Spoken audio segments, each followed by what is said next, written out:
¿Qué tal? ¿Cómo le va? Bienvenidos a una nueva edición de Por Más, la número 1332, y arrancamos directamente con las empresas que hacen posible que estemos al aire cada semana. Las siguientes empresas e instituciones presentan Por Más. Petropac, fábrica de envases flexibles. ENSA, ascensores panorámicos neumáticos. Biosolares, la mejor energía. Colegio de Profesionales de la Agronomía de Entre Ríos. 30 años de compromiso con nuestra profesión. Cree en tu sueño. Leffler Dietz. Hacemos lo mejor. Manprin y Cébola. 25 años junto a Volvo Trucks and Buses. Großteiner. Arquitectura en contenedores. Dimaco. Materiales para construir nuestra provincia. Banco de Entre Ríos. Acá para vos. Agrolac Paraná. Implementos para la industria láctea. Laboratorios La Fedar. Desde Entre Ríos al mundo. Leiva. 30 años potenciando negocios en la región. Folmer, concesionario oficial Case para Entre Ríos. Arús, experiencia y profesionalidad en comercio exterior. Vitrex, industrialización del vidrio. Distribuidor oficial Vasa y Blindex, integrante de la red Ecoglass. Pinturas Sorbaloc, calidad certificada ISO 9001. Best, Sociedad Anónima, Obras, Ingeniería y Materiales Eléctricos. Cremigal, de nuestra familia a la tuya. De Martín Hermanos, constructora y hormigonera. Rotex, para su producto Huevos AA. Llegamos. Rimax por Más. Hola Paraná. Arroz Noble, de la Cooperativa Arroceros de Villa Elisa. Gross, calidad que avanza. Somos Dimargo, más de 25 años de trayectoria. Coopar, seguimos apostando por el crecimiento, la innovación y la diversificación. El Hinojo Sociedad Anónima. Negocios agropecuarios asociativos. Y hoy vamos a hacer de esos programas que nos están gustando cada vez más, que es hablar con un solo entrevistado. Marcelo Manuzzi, hoy no es un empresario, hoy es un psicólogo, docente, comunicador, investigador y escritor de varios libros en los últimos 20 años. Marcelo Manuzzi es un invitado constante de nuestro programa y con él hemos hablado mucho sobre incertidumbre, mucho sobre gestión del cambio. Y hoy vamos a hablar sobre inteligencia artificial, sobre educación y sobre este desafío que tenemos todos hoy para adaptarnos a este nuevo mundo que está avanzando a pasos agigantados. Arrancamos con Marcelo Manuzzi hablando si a la inteligencia artificial es fundamental ponerle inteligencia humana. La inteligencia humana es lo que te permite explorar y lo que te permite fundamentalmente algo que hasta ahora es absolutamente humano, que es correr riesgos. Y no hay forma de experimentar sin correr riesgos. Es decir, salirte de las fronteras de lo conocido para conocer herramientas, en el caso de la inteligencia artificial, conocer posibilidades, conocer prestaciones. Y de alguna manera la posibilidad de correr riesgo y de explorar tiene un corazón absolutamente emocional. El cuerpo siempre va a tratar de que no lo hagas y eso es humano. Es decir, siempre va a tratar de preservarte. Necesita uno personalmente empujar esa imposibilidad para salir a correr riesgo, buscar y explorar. Hoy la inteligencia artificial, para muchas personas, para muchas generaciones, no tanto para los más jóvenes, pero para muchas generaciones es un desafío emocional, no es un desafío técnico o tecnológico. Es el desafío de salir de lo conocido y animarse a explorar un mundo absolutamente nuevo, disruptivo, que interpela y transformador. Entonces sí, la respuesta es: se necesita inteligencia emocional para poder entrar en eso que va a transformar absolutamente muchos aspectos de la vida cotidiana, otros los va a redefinir, y es encontrarse con la incomodidad, con la insatisfacción, pero también al mismo tiempo con la posibilidad de descubrir, de explorar, de crear y de mejorar muchos aspectos de la vida. Entonces el núcleo de eso siempre es emocional. Ahora, por eso mismo el correr riesgo es más fácil para los jóvenes, primero porque ya lo viven incorporado desde muy chicos y que están acostumbrados a correr riesgo porque es la naturaleza humana. O sea, el experimentar con el hacer es lo que lo hace mucho más fácil. Ahora, eso puede llegar a generar también una diferencia muy grande entre las generaciones que no había antes. La generación adulta, pongámosle 45 años hacia arriba, el desafío es emocional, porque no se animan a entrar en ese mundo. Para los jóvenes, el cuerpo está en pleno torrente de omnipotencia y exploración. Entonces esto es un territorio más a explorar, sin miedo, sin prejuicios, pero para los adultos de 40 y tantos hacia arriba, sí es un desafío emocional, y ahí entonces empieza a aparecer la brecha. Porque cuando uno se cierra emocionalmente vienen los sesgos, no, que no va a servir, que esto no, que ya va a pasar, que no puede ser, que todo lo que estudié, etcétera, etcétera, etcétera. Pero que terminan siendo narrativas que justifican el bloqueo emocional de asomarse a intentar algo nuevo, a explorar. Nada es bueno o malo en sí mismo, es una herramienta que puede introducir muchas novedades. Esa brecha es hoy importante, porque el bloqueo es emocional, pero toda la narrativa causalística y justificación que se hace es lo que genera una brecha. No te metas, no intentes, no sirve, no va a dejar sin trabajo, muchas de lo que hoy se escucha respecto de la inteligencia artificial, pero nadie dio un primer paso para ver, ¿y esto qué es? ¿Para qué sirve? ¿Cómo se dialoga con esta herramienta?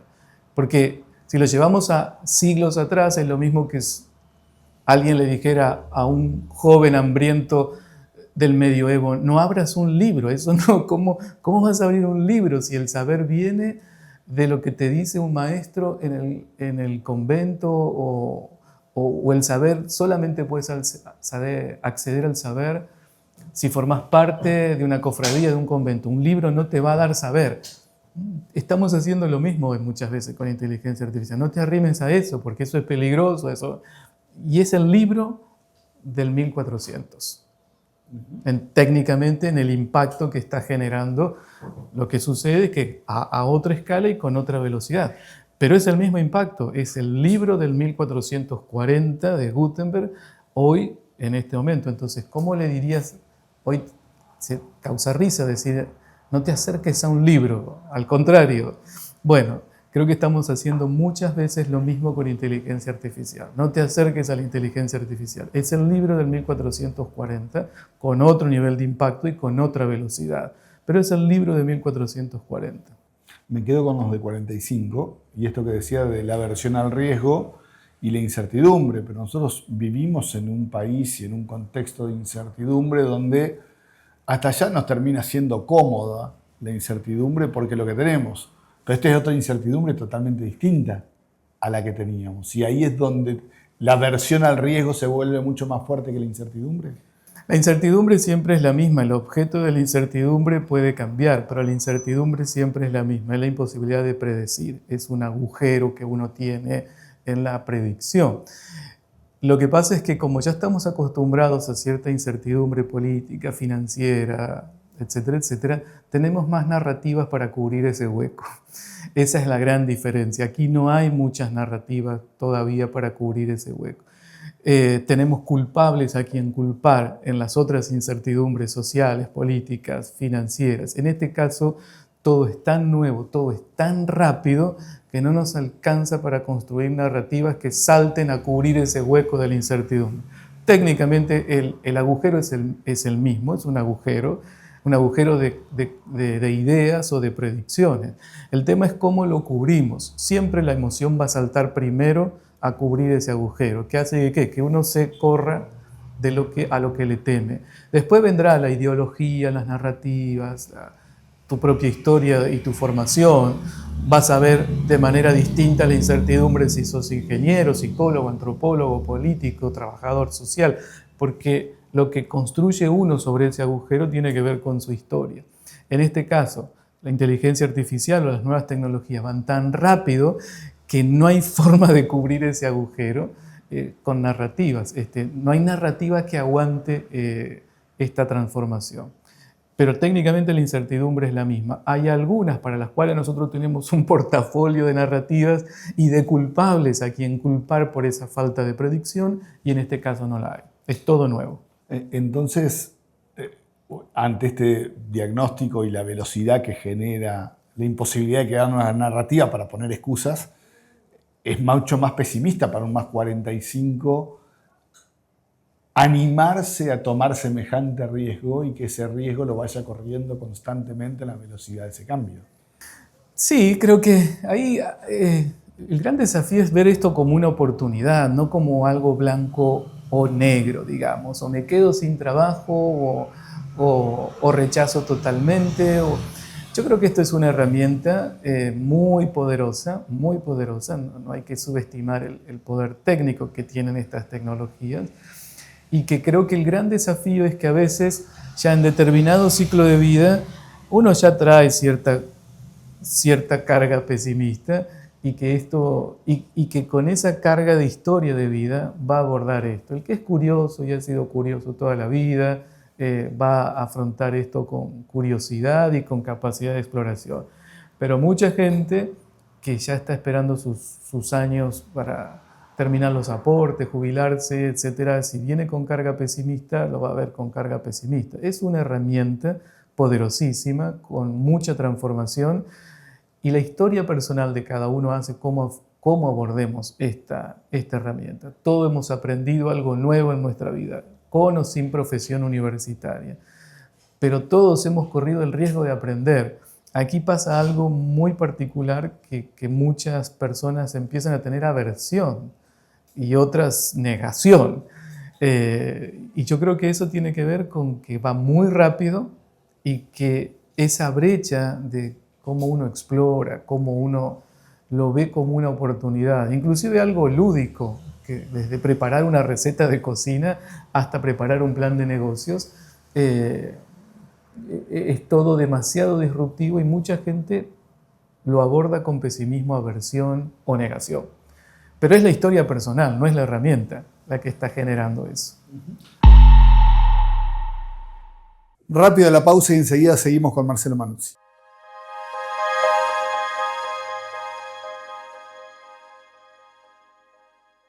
Este es el espacio principal de la casa.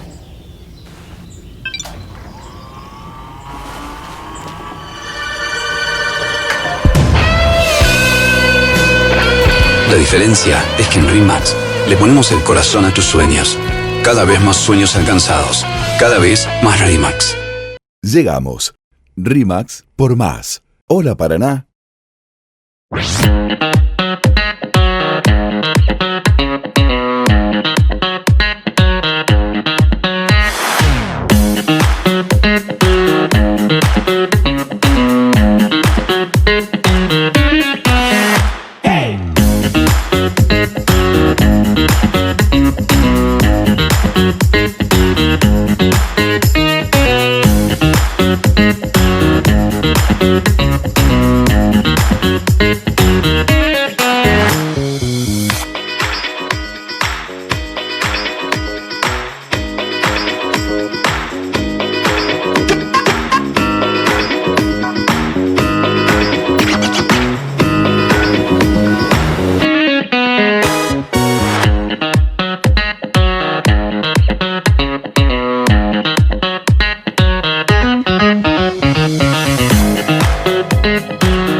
Desde el corazón del río Paraná nace Mirador Tech, el primer parque tecnológico de Entre Ríos, con oficinas, laboratorios, coworkings y auditorio para revolucionar la industria del conocimiento. ¿Estás listo para mirar más allá? Mirador Tech, donde la innovación fluye. Más info en miradortech.net.ar. Gobierno de Entre Ríos.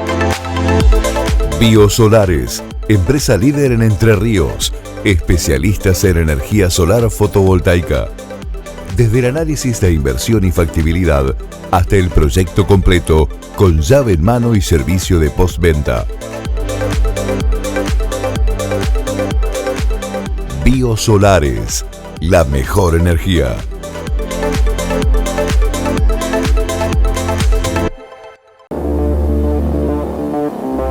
Somos Dimargu, una empresa metalúrgica y de servicios con más de 25 años de trayectoria dedicados a la fabricación de construcciones para sectores productivos.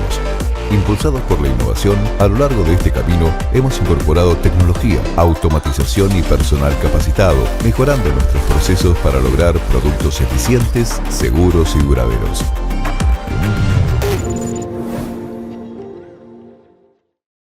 ¿Querés estar espléndida por dentro y por fuera? Ahora podés. Llegó 4H, único producto en Latinoamérica que reúne 3 moléculas en una sola cápsula. Alta concentración de resveratrol, colágeno y ácido hialurónico. Gran poder antioxidante, disminuye signos de envejecimiento, incrementa la renovación celular, fortalece cabellos y uñas. Mejora el funcionamiento del sistema inmunológico, cardiovascular y cerebral. 4H, porque cuidarse por dentro se nota por fuera.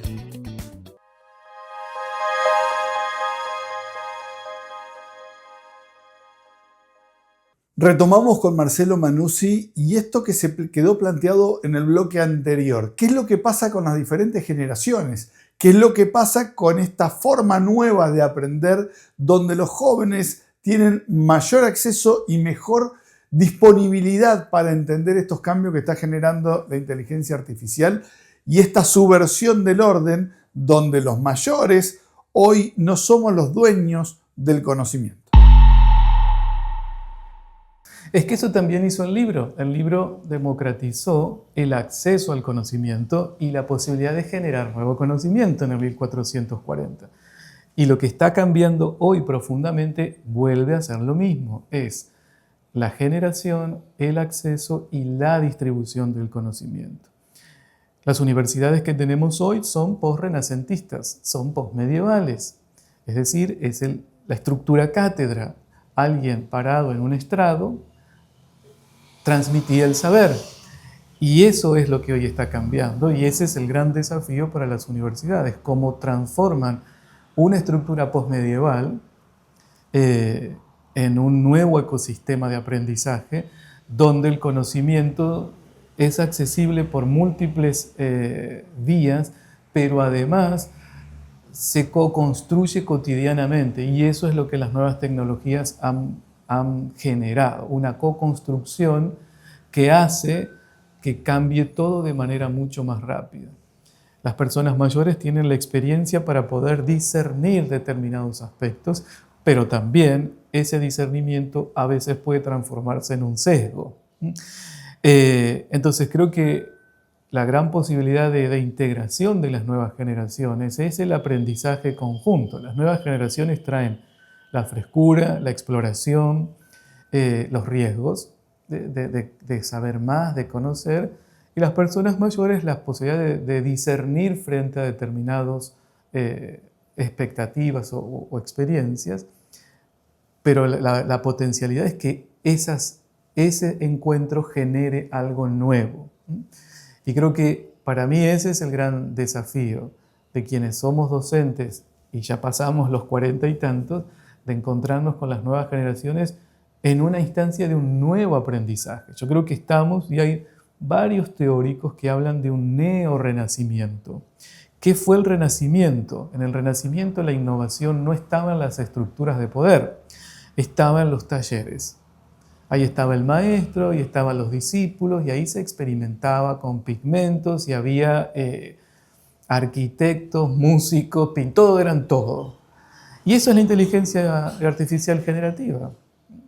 Entonces alguien puede pintar, puede crear, puede hacer una melodía, puede hacer, Y el poder, la iglesia, los Medici, compraban lo que salía de esos talleres donde todo se experimentaba y donde todos eran todos. No había campos disciplinarios tan estrictos. Eso fue un Leonardo, que era todo.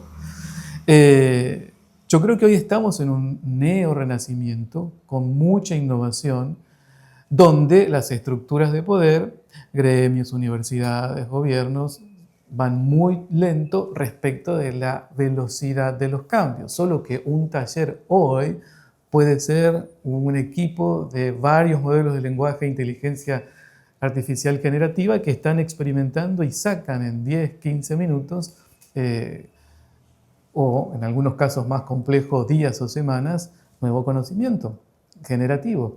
Entonces creo que ese es un punto clave. Las universidades nacieron heredando el Renacimiento del Medioevo y hoy estamos en un nuevo Renacimiento que interpela a todas las instancias educativas e institucionales de cómo acceder a lo nuevo, porque lo nuevo corre de una manera tan vertiginosa que las estructuras clásicas no llegan ni siquiera a asomarse muchas veces a eso nuevo. Entonces, el taller, la experimentación, las escalas de innovación vuelven a ser sumamente importantes porque son más ágiles para darles a las estructuras más grandes, como universidades, gobiernos, gremios, organizaciones, la frescura de la innovación. Porque en esas estructuras tan grandes, burocráticas, indefectiblemente el cambio va a ser mucho más lento. Ahora, para aplicar lo nuevo, la teoría del desaprender, ¿no? Hoy hay que dejar de entender cosas como se hacían para entender cómo se hacen ahora, pero en estas estructuras de 400, 500 años como son las universidades o la estructura educativa general, escuela primaria, secundaria, es que se saca de todo ese conocimiento para poder dar lugar a lo nuevo. Y en ese que se saca, ¿quiénes son los que pueden llegar a dar lo nuevo? Porque tiene que haber una transformación para poder una cosa dé lugar a la otra, porque el tiempo es finito. Sí, según las estadísticas, los números varían entre un 80 y un 85% de los empleos para el 2030 aún no se conocen. Estamos hablando de 5 años, o sea, ¿cómo van a ser los empleos? ¿Qué habilidades se necesitan en términos técnicos?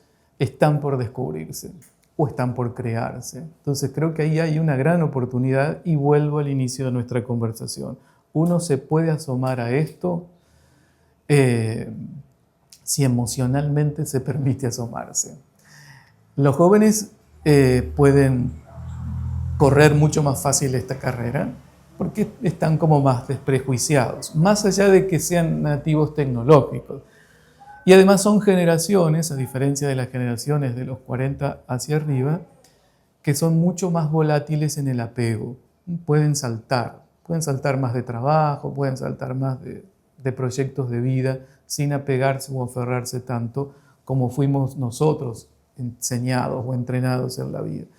Para nosotros los adultos el desapego es clave hoy, porque te estoy diciendo, en 5 años no sabemos cómo y en qué medida se van a dar las nuevas prácticas, los nuevos trabajos, en las profesiones conocidas y en las por conocer, que son en porcentaje mucho más grande que las que hoy son conocidas. O sea, las profesiones liberales en general y las profesiones técnicas. Pero ese desapego que tienen las nuevas generaciones también les genera otro de los grandes dramas de este siglo, que es la ansiedad. O sea, por un lado, la ansiedad de estar haciendo siempre algo y estar moviéndose constantemente, y se contrasta también con la falta de disciplina para sostener ese algo y frustrarse enseguida. Y yo creo que ahí, en ese punto súper importante, está para mí, y me lo interpelo todo el tiempo, personalmente, el nuevo rol del maestro. Maestro, docente, profesor, que es de acompañante, no de transmisor. ¿Por qué? Porque es cierto, las nuevas generaciones, al ser nativos digitales, tienen algo que nosotros los mayores no tenemos. No tienen algo, no aguantan el proceso, digamos, pues como todos lo aprendieron a encontrar en Google, no aguantan el proceso de algo, de que algo tiene un tiempo y un proceso de acabado, de incubación, todo es ya. Pero si alguien que pasó por determinados procesos, atravesó determinadas incertidumbres, atravesó determinados procesos políticos, ese encuentro entre la ansiedad de la búsqueda y la experiencia del proceso puede llegar a ser transformador y muy productivo. Pero ahí el adulto, el maestro, ya no tiene solamente el rol de quien transmite, porque eso las nuevas generaciones no lo aguantan. Para mí el gran salto es que esa capacidad, esa experiencia y esa sabiduría se transforme en un acompañante de esa ansiedad para que esa búsqueda, que corporalmente está atravesada por el riesgo, por la aventura, pueda ser mucho más productiva. Y en esa búsqueda, los adultos también van a recuperar la frescura de la curiosidad, del encuentro, que se va perdiendo ante la cautela de determinadas decisiones por los procesos vividos. Entonces creo que ahí hay un punto de encuentro súper interesante. Está bien. Ahora yo como adulto, responsable, docente, tengo que bajar del estrado y ponerme de igual a igual a aprender juntos. Cada uno de estas partes va a aportarle algo distinto, pero ya es mucho más simétrica, no asimétrica, ya no hay estrados y estamos juntos en una aventura de aprender y probablemente haya momentos en que las nuevas generaciones me aporten una capacidad de conocimiento y de creación que no tengo, y en otros momentos yo puedo aportarle la mesura, la paciencia, el discernimiento, pero empezamos de nuevo a construir algo juntos, que ya no tiene que ver con cuánto sé yo y cuánto ellos tienen que incorporar, sino desde esto, qué nuevo podemos hacer juntos para este mundo que viene, que ninguna de las dos partes tiene la receta para poder transitarlo. O sea que estamos volviendo 500 años para atrás, donde antes del claustro, con un docente que impartía el conocimiento, había una monarquía, si se quiere, donde un súbdito, un príncipe, un joven heredero de la corona tenía 20 profesores que le enseñaba cada una cosa y lo acompañaba en cada una cosa. O sea, estamos volviendo a eso.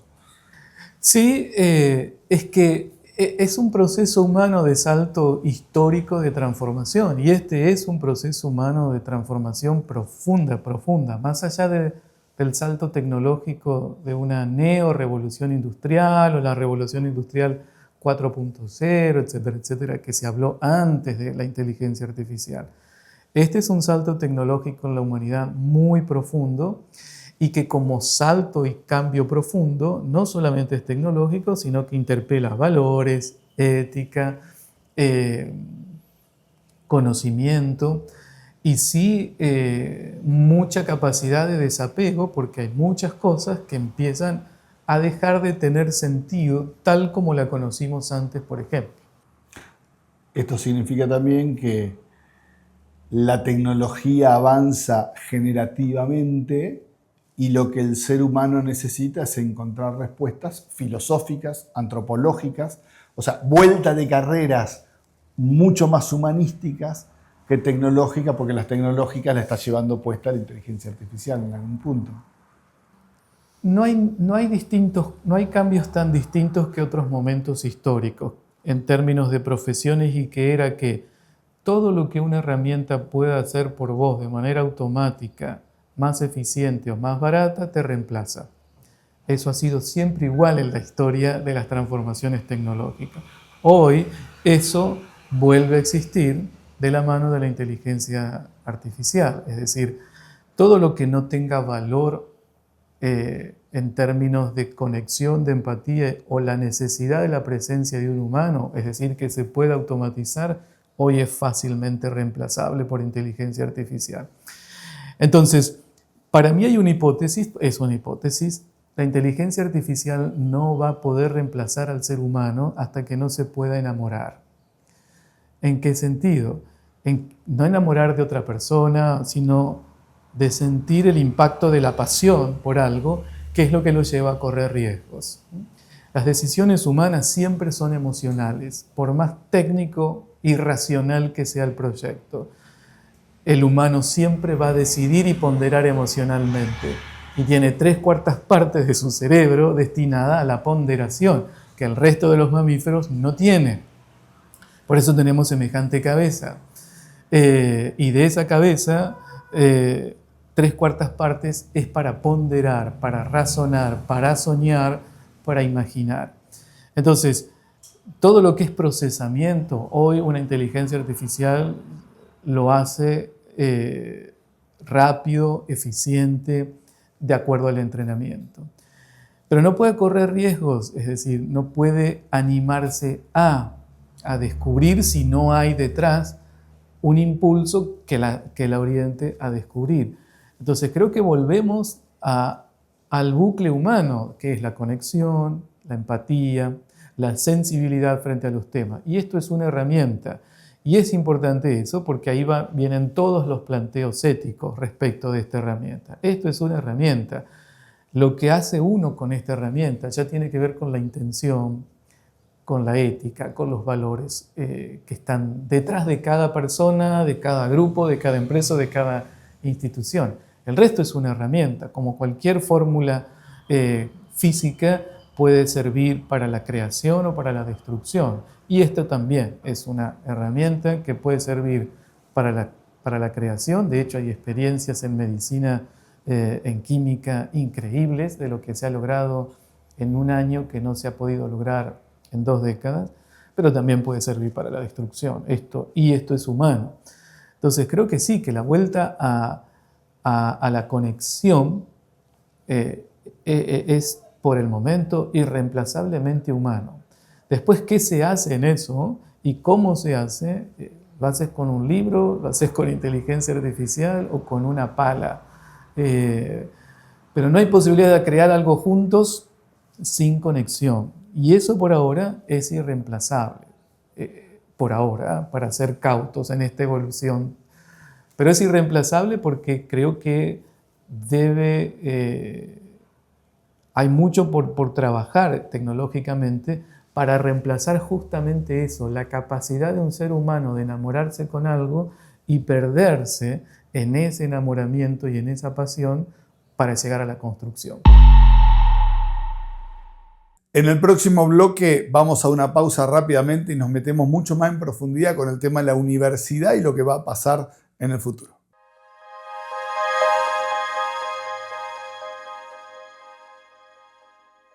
La zona es muy linda, tiene mucho verde. Ahí pueden ver el balcón corrido, donde...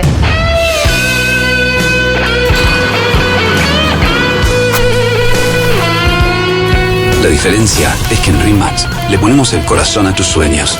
Cada vez más sueños alcanzados, cada vez más RE/MAX. Llegamos. RE/MAX por más. Hola Paraná. Cree en tu sueño. Nosotros lo hacemos. Aberturas de alta prestación, curtain walls, pisos, techos y divisorios vidriados, portones y puertas automáticas, cortinas industriales y mucho más. Leffler Dietz. Hacemos lo mejor.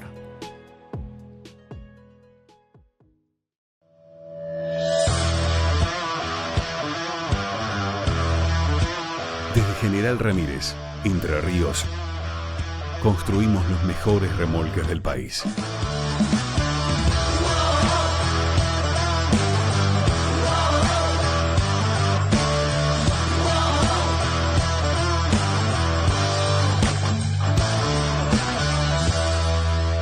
Gross, calidad que avanza. Hablemos de lo que se puede compartir y de lo que no. ¿La última porción de torta? No. ¿La contraseña de tu banco? Tampoco. Te pueden sacar una torta de plata. ¿Una docena de medialunas? Sí. ¿El alias de tu cuenta? También. Así de paso te transfieren y recuperas lo de las medialunas. Quedó claro, ¿no? Los datos de tu banco no. El alias de tu cuenta, sí. Un alias que te identifica, como tu banco. Banco Entre Ríos. Acá, punto, para vos. La mejor atención, con el mejor servicio, con la más alta tecnología. Acompañamos al productor entrerriano desde hace más de 60 años. Folmer, concesionario oficial Case para Entre Ríos. Encontranos en Villaguay y Crespo o en maquinarias.folmer.com.ar.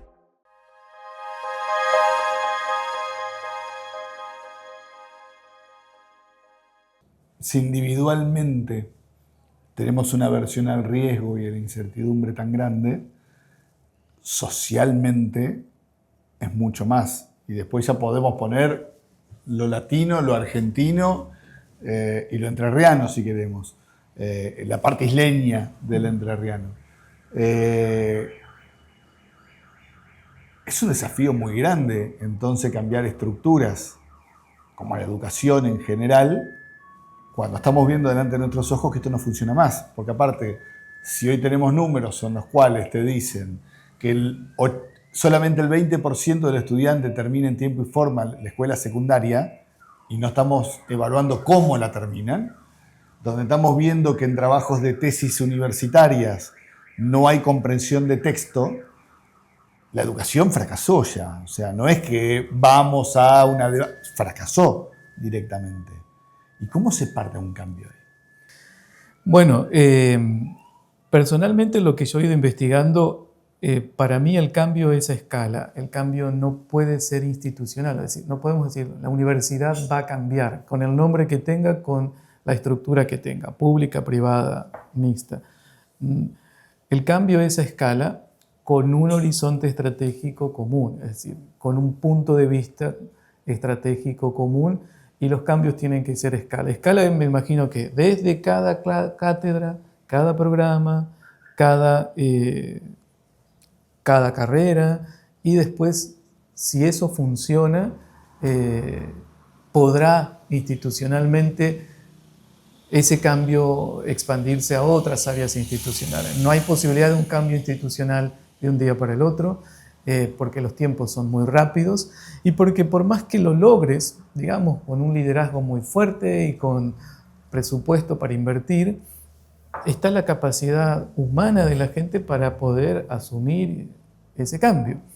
Entonces yo creo que los cambios son a escala. Sí se necesita una visión a mediano o largo plazo para ir manejando las escalas de implementación. Escalas, es decir, volver a los talleres, pero no al taller como estructura, sino al taller como filosofía, que era un ecosistema de aprendizaje, no una transmisión asimétrica de conocimiento como es hoy, que es el profesor que sabe y los alumnos pasivamente toman nota, leen algún libro, con más o menos experiencias prácticas, pero sigue siendo una experiencia asimétrica de transmisión para pasar a un ecosistema de aprendizaje conjunto, donde el docente ya es un mentor, como lo era el maestro en los talleres, que aprendía junto con los genios que tenían a su alrededor, y en ese aprendizaje conjunto el maestro aportaba su historia, pero también los alumnos aportaban su frescura, su intuición, su energía, en un ecosistema donde salían maravillas que después los poderes institucionales compraban. Creo que ese es el punto al que estamos retornando, o que sería interesante experimentar. Esos ecosistemas pueden ser desde cátedras, las clásicas cátedras, los prácticos, las pasantías y las carreras también. Y ahí, pero el sentido para que esto no se convierta en un juego lúdico sin propósito, es donde institucionalmente se necesita un liderazgo que permita la exploración a escala con un sentido estratégico a mediano o largo plazo.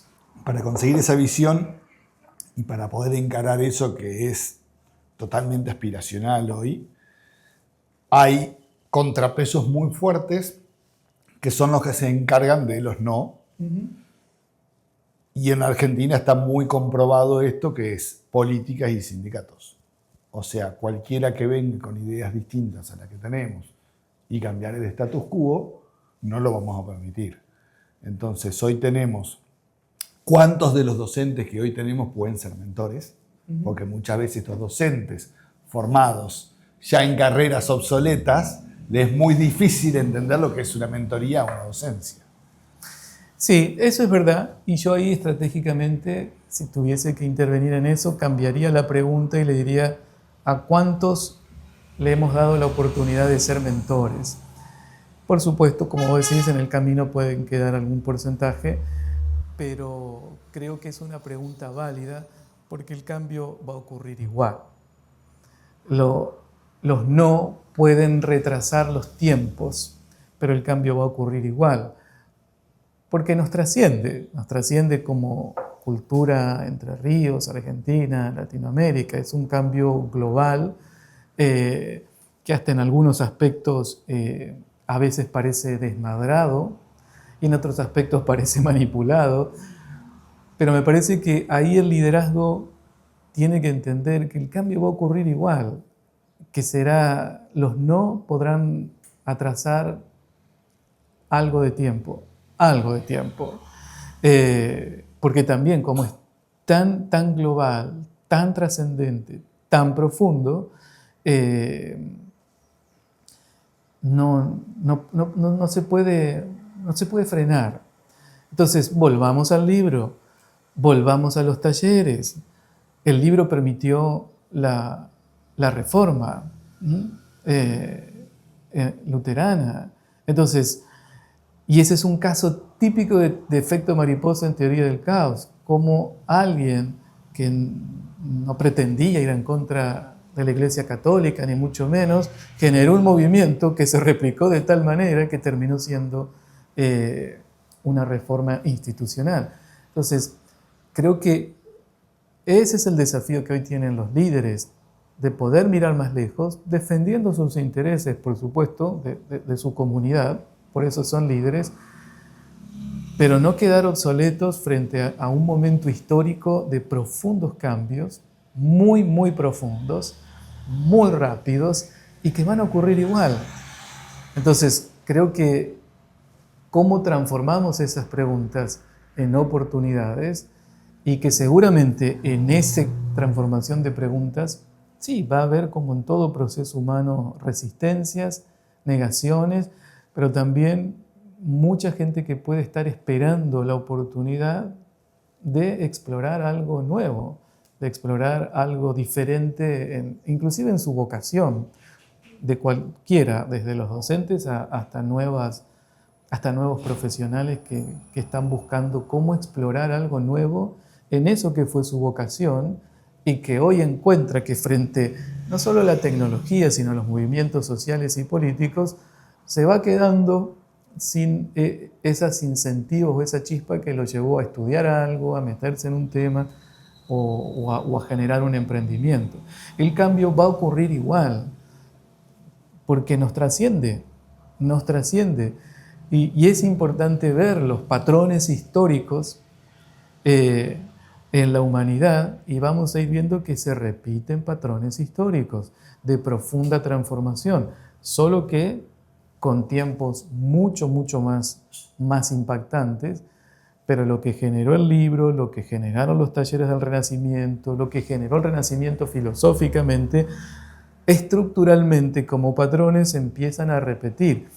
El tema es que hoy no sabemos este Renacimiento hacia dónde nos podrá llevar, y esa es una responsabilidad de los líderes, que este Renacimiento se transforme en una nueva época de crecimiento, de florecimiento, de inclusión, de diversidad y no de destrucción para la humanidad.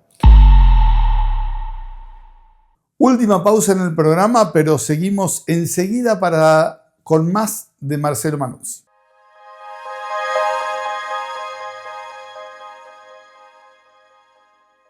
Tiene orientación al norte, siempre van a tener muy buena luz. Ahora vamos a ver la terraza. ¿Y ahora?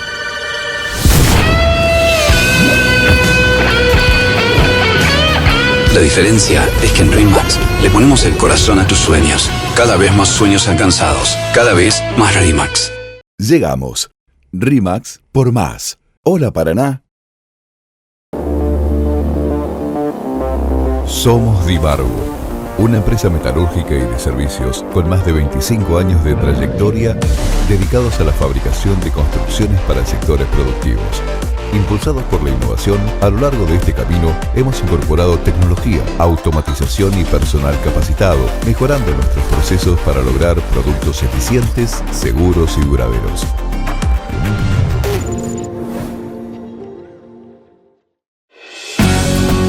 Desde hace más de 70 años, en Copar, Cooperativa Aranguren, trabajamos con la misma calidez y espíritu cooperativo, acompañando y potenciando la producción regional. En Coopar, elegimos soñar, elegimos crecer.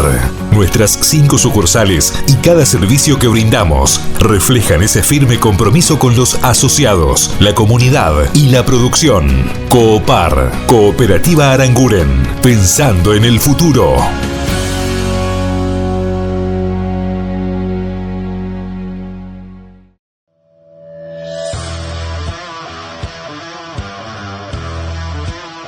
General Ramírez, Entre Ríos, construimos los mejores remolques del país.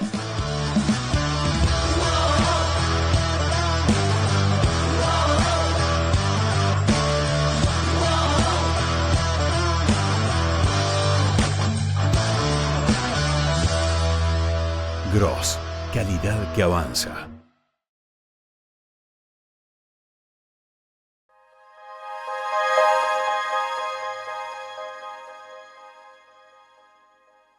Y hoy uno de los grandes desafíos es para los padres.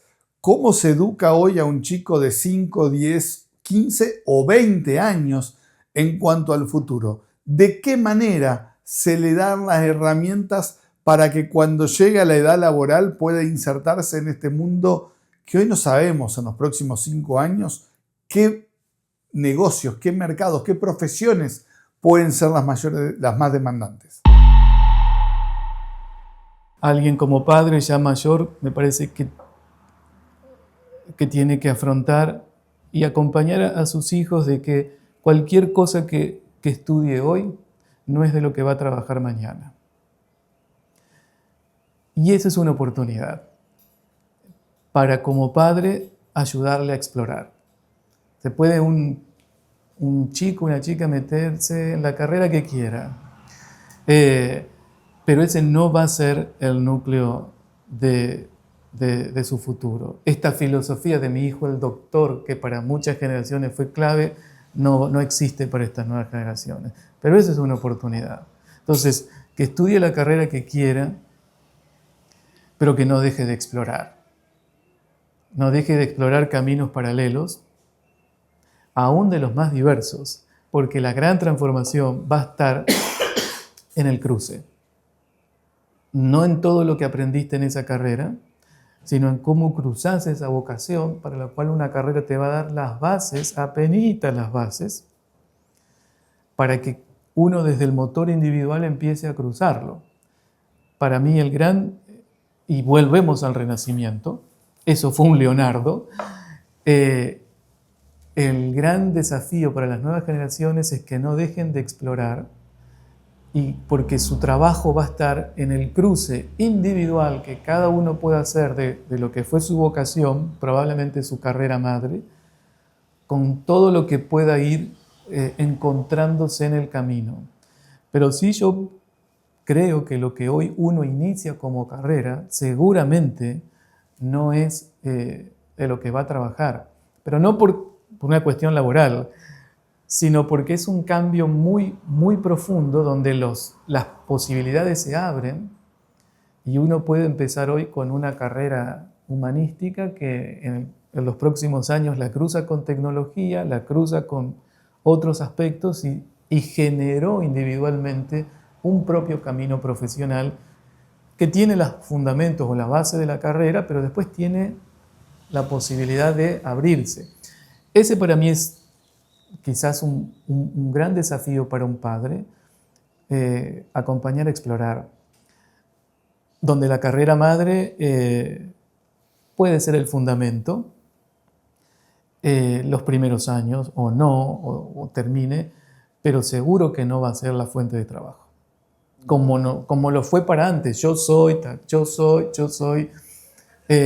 Cuanto uno más se desapegue de ese yo soy en el futuro, más oportunidades va a tener, porque va a poder acomodarse y saltar de lo que el mundo va a ir generando como oportunidad. Es un desafío para un padre porque viene de la generación mi hijo el doctor y de la generación encontrar tu posición en el mundo y no te muevas, ya está, ya hiciste tu historia. Entonces creo que ese es el gran desafío de cierta generación, generacional, de al contrario, usar esta carrera como una base, pero solamente es un puente a donde no sé qué puede ocurrir. Y entonces esa posibilidad de que ese puente permita explorar paralelamente otras cosas es una oportunidad. Y si esa exploración también pudiese venir desde la propia universidad, también sería un gran valor que le daría mucho valor a la práctica. El cruce que a veces parece totalmente sin sentido, genera nuevas perspectivas, nuevas curiosidades, nuevas formas de ver el mundo o genera nuevas soluciones.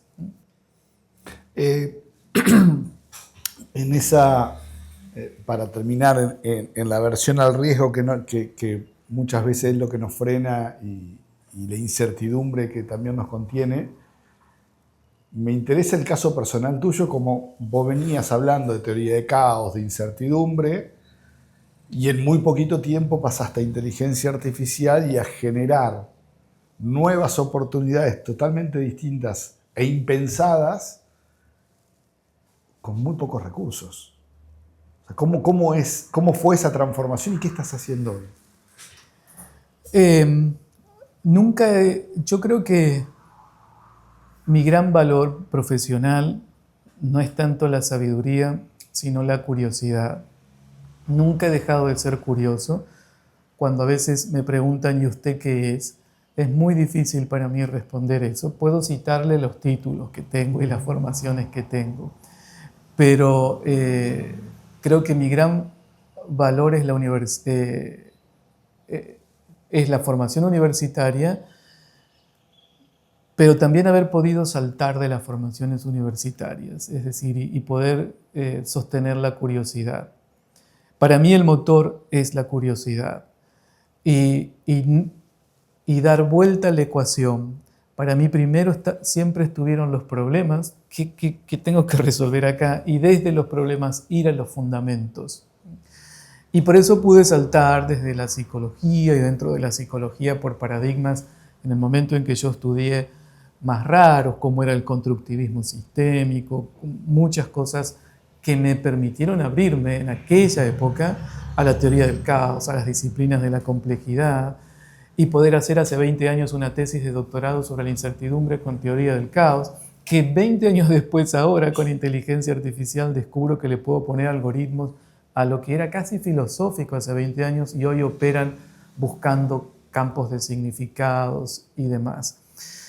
¿Por qué rescato la curiosidad? Porque es un proceso emocional que hay que aguantárselo, digamos. Yo creo que eso es lo que tiene muchas veces un artista, que todos necesitaríamos explorar ese aspecto artístico, que es aguantarse la emoción de que no pase nada en determinado momento y salir a buscar cómo explorar nuevas formas de resolver, de construir y de solucionar problemas.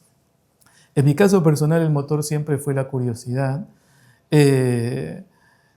y desde ahí fui encontrando fundamentos científicos.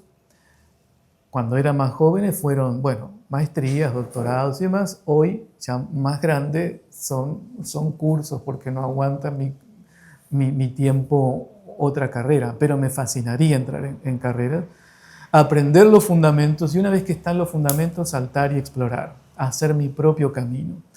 Ese camino, vuelvo al inicio de nuestra conversación, es emocional, porque es una montaña rusa emocional. Pasás de la euforia de haber descubrido algo a la frustración total de que no funcione, que no salió, y vuelta a explorar. Entonces, hoy la inteligencia artificial para mí fue un camino de exploración. Entré por un camino que era conocer algo más de esto, Jugando con mis alumnos en algunas clases, dije, ay, ¿por qué este proceso que estamos haciendo a mano? Esperé que ellos lo hicieran a mano y digo, ¿se animan a que le metamos inteligencia artificial? Ahí en vivo, en clase, sin red. Y ahí empezó a salir, y me fui metiendo en otros temas para, bueno, hoy estar trabajando con muchos modelos de lenguaje, o al menos con los 3 más grandes, y experimentando con otros, en poder crear agentes que hagan lo mismo que yo estoy haciendo hace 20 años. Mis temas no han cambiado desde hace 20 años, son los mismos, los 20 libros no han cambiado, y que son futuro, incertidumbre, cambio y sufrimiento. Ese es yo te diría, la matriz. No han cambiado. Lo que hoy van cambiando son las formas de aportar soluciones a esos temas. Y las escalas, no es lo mismo una organización, no es lo mismo una persona. No he dejado de ser psicólogo en los 20 años porque esa es mi pasión. Solo que en el medio se cruzó la teoría del caos, el pensamiento sistémico, la física cuántica, el UX designer para poder entender interfaz, la neurobiología para poder entender cómo un cuerpo reacciona frente a la interfaz. Y hoy la inteligencia artificial me permite trabajar en múltiples idiomas, en múltiples temas al mismo tiempo, y sí, con un acceso de costo insignificante, podríamos decir, para lo que es un proyecto de emprendimiento que una empresa necesita sostener. Es decir, somos 30 a 40 personas trabajando en 3 o 4 idiomas, en 3 o 4 proyectos al mismo tiempo, solo en mi escritorio, para todo el mundo. Entonces yo creo que todas esas personas son inteligencia artificial. Todas esas personas son equipos entrenados con inteligencia artificial, con distintos roles, en distintos modelos. Y yo trabajo, sí, generalmente con 3 modelos de lenguaje abierto y 2 o 3 generativas, dependiendo del proyecto. Y lo que voy aprendiendo hoy es, porque hasta ahora yo los entrenaba y dialogaba, y ahora ya los entreno y ya están en algunos aspectos operando solos. Pero es usar mi historia y también aceptar que esos 20 años, que esos 20 libros en algún momento sirven para dirigir el salto y la curiosidad, pero no para imponerme frente a los demás diciendo yo soy el de los 20 libros, en algunos casos no tiene ningún sentido. Porque la riqueza sale de la curiosidad y de lo lúdico. Cuando yo me pongo a jugar con mis alumnos, en lo lúdico, digamos, decir, hey, ¿por qué no hacemos esto? Ellos entienden que yo, el viejito, no vengo a bajarles líneas, sino a decir, hey, ¿por qué no hacemos esto? A ver, y ahí aparecen cosas extraordinarias. Me nutren a mí y a ellos les permite un aprendizaje que no está en los libros, que lo hicieron ellos, que salieron del aula muchas veces. Salieron del aula un fin de semana, yo trabajo en posgrado, y el lunes lo están aplicando en sus organizaciones. Y ahí es donde el conocimiento toma una potencialidad increíble. Y ese ha sido mi camino. Curiosidad absoluta, sostener esa curiosidad, buscar los fundamentos, eso sí, porque ahí es donde aparece el estudio como un factor clave. A mí me encanta estudiar y para mí es clave el fundamento porque me permite saltar con cierta red, pero con red, no atado a que tengo que volver a rendirle cuentas al padre de la teoría, al maestro. Uno de los grandes desafíos es el momento en que uno empieza a discutirle a su propio maestro. Yo he tenido 2 o 3 maestros en mi carrera. Solo queda uno en este momento vivo con quien comparto algunas cosas.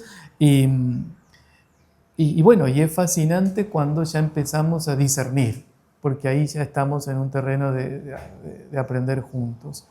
Entonces ese ha sido mi camino. La curiosidad como motor, como energía, como pasión, el estudio como fundamento para que le dé rumbo a esa búsqueda, pero después abierto absolutamente a dar el salto a donde la exploración me lleve. Y eso hay que aguantárselo emocionalmente, porque tiene mucho de euforia cuando encontrás la fórmula, por así decirlo.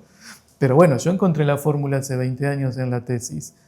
20 años después, esa fórmula con inteligencia artificial tiene una potencialidad que es la que hoy estoy explorando con ese grupo de gente que no existe físicamente, pero que en los resultados está aportando cosas concretas todo el tiempo.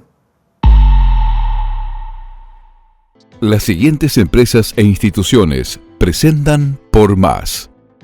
Petropac, fábrica de envases flexibles. ENSA, ascensores panorámicos neumáticos. Biosolares, la mejor energía. Colegio de Profesionales de la Agronomía de Entre Ríos. 30 años de compromiso con nuestra profesión. Cree en tu sueño. Leffler Dietz. Hacemos lo mejor. Manprin y Cébola. 25 años junto a Volvo Trucks and Buses. Grosteiner. Arquitectura en contenedores. Dimaco. Materiales para construir nuestra provincia. Banco de Entre Ríos. Acá para vos. Agrolac Paraná. Implementos para la industria láctea. Laboratorios La Fedar. Desde Entre Ríos al mundo. Leiva. 30 años potenciando negocios en la región. Folmer. Concesionario oficial Case para Entre Ríos. Arús. Experiencia y profesionalidad en comercio exterior. Vitrex. Industrialización del vidrio. Distribuidor oficial Vasa y Blindex. Integrante de la red Ecoglass. Pinturas Sorbaloc. Calidad certificada ISO 9001.